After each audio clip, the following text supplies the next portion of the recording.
Hey everyone, and welcome. Today, we're going to dive into something really profound, holistic parenting. We're talking about this idea that a child's real growth, the deep stuff, starts with the kind of energy we create at home. It's not just about getting good grades, right? It's about nurturing their character, their heart. So let's get into it. So let's just start with this big question right here. Think about it. We're living in an age of AI, of automation. Machines are getting smarter and smarter. They're doing so much for us. So what's left that truly makes us human? What is that irreplaceable spark we need to nurture in our kids for a future that, honestly, is pretty hard to picture? Okay, and this slide just lays it all out so clearly. On one side, you've got what machines can do, the physical work, the heavy mental lifting, even sensory stuff. But then, look at the other side. Kindness, compassion, patience, love, gratitude. That's our turf. That's the stuff that comes from the heart, the things a machine just can't fake. And this right here is the absolute core of what we're talking about today. These qualities aren't just nice-to-haves or soft skills. No way. They're described as the true intelligence of the heart. And that's the foundation. It's the bedrock that everything else, academic success, emotional well-being, a happy life, is built on. All right, so here's a quick look at where we're headed. We'll start with why it's heart over mind and how it all begins with you, the parent. Then we'll get into creating the right world for your child, using mindfulness day to day, tackling some common questions, and we'll wrap up with a daily path to peace. Let's jump in. First up, it all starts with you, the parent's inner world. This isn't about just learning a bunch of parenting hacks. It's way deeper. It's about realizing that everything, and I mean everything, flows from your own inner state.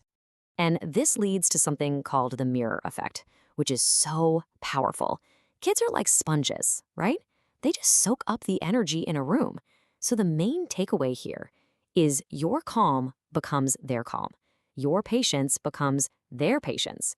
The vibe you put out in your home, that shapes their inner world more than any lecture ever could. So how do we actually do this? Well, it breaks down into 4 really practical steps. First, make your home a peaceful place. Less stress, fewer arguments. Second, spend that quality time together. Doesn't have to be a big production. A walk or a meal is perfect. Third, praise their effort and curiosity, not just the final grade. And last but not least, practice your own mindfulness, whatever that looks like for you. Maybe it's prayer, maybe it's just 5 minutes of quiet time. Okay, so we've talked about your inner world as a parent. Now let's shift gears and look at how that extends to your child's outer world. This is all about creating that supportive environment for them. And here's what that looks like in real life. It means having a peaceful place to study. It means a consistent routine with breaks to help them focus. We're talking about mindfulness, getting them present, and super important, balancing that with physical stuff like sports or yoga. And woven through all of it are these daily habits. Truth, respect, gratitude, the good stuff. All right, now for the fun part. How do we weave all this into just normal, everyday life? This is about turning the regular stuff you do anyway into moments of real connection and positive energy. I absolutely love this concept. The idea that cooking when you do it with a calm and loving heart isn't just making dinner. It's transformative. It's a sacred act. The energy you put into that food literally becomes part of what nourishes your kids. Think about that for a second. It's pretty amazing. Now, a really powerful way to create this shared energy is with a mantra. And look, I know that word can sound a little out there, but really it's just a sound or a phrase. It's a tool you can use to create a moment of peace and unity, especially before doing something together, like homework. And one that's suggested is this ancient chant called the Śānti Mantra. It was traditionally used between a teacher and a student to, create that bond of respect before they started learning. It's pretty much perfect for a parent and child about to tackle some homework. And when you look at what it actually means, it's just beautiful. It's about protection for both of you. It's about nourishment, working together with energy and making the study session brilliant and full of light. And maybe most importantly, it's about harmony, no misunderstandings, and just peace. Peace in your body, your mind, the whole room. It's such a powerful way to get on the same page. Okay, so this all sounds great in theory, right? But what about real life? The messy, complicated, everyday challenges of being a parent. Let's dive into a couple of really common questions.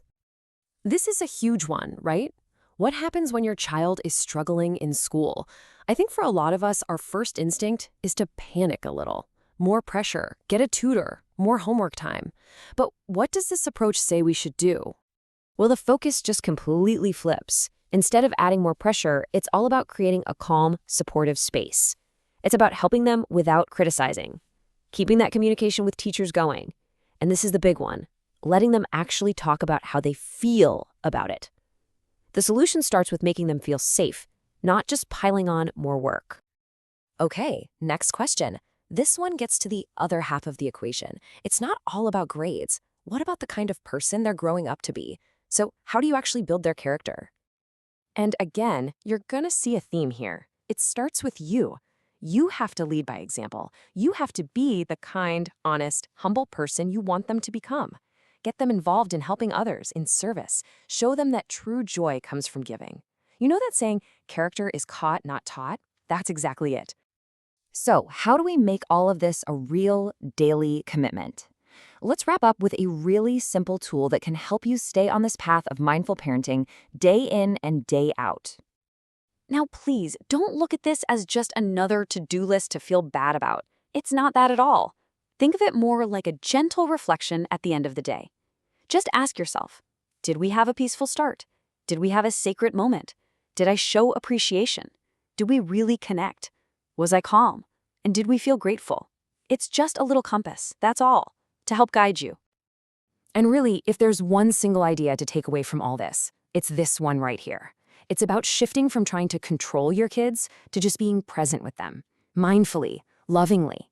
Because your presence, that's the most powerful tool you will ever have. So, what if we just reframed this whole parenting thing? What if our homes weren't just buildings, but temples of our values? And every little thing we do, making dinner, helping with a math problem, what if that became a form of worship, an expression of love? That's the invitation here. So I'll leave you with this question. What one small thing? About hitting the books or getting good grades. It's a practice. Think of it as an active, ongoing effort to create environments, and this is key, both at school and at home, that are filled with awareness, with patience, and with peace. You know, this statement here, it's so much more than just a nice sentence. It's really an invitation. It's a call to action for all of us to get involved in actively building these kinds of spaces, homes and schools that are truly full of awareness, patience, and peace. It's a pretty powerful vision, isn't it? So if you're sitting there thinking, wow, I'd love to bring something like this to my community, well, here's how you can take that next step. If you want to learn more or maybe ask about their programs, you can get in touch with Venkata Ramana. The phone number is 6300-840-335. Or you can just hop on over to their website at vidyanamitra.in. Thanks so much for joining me for this explainer.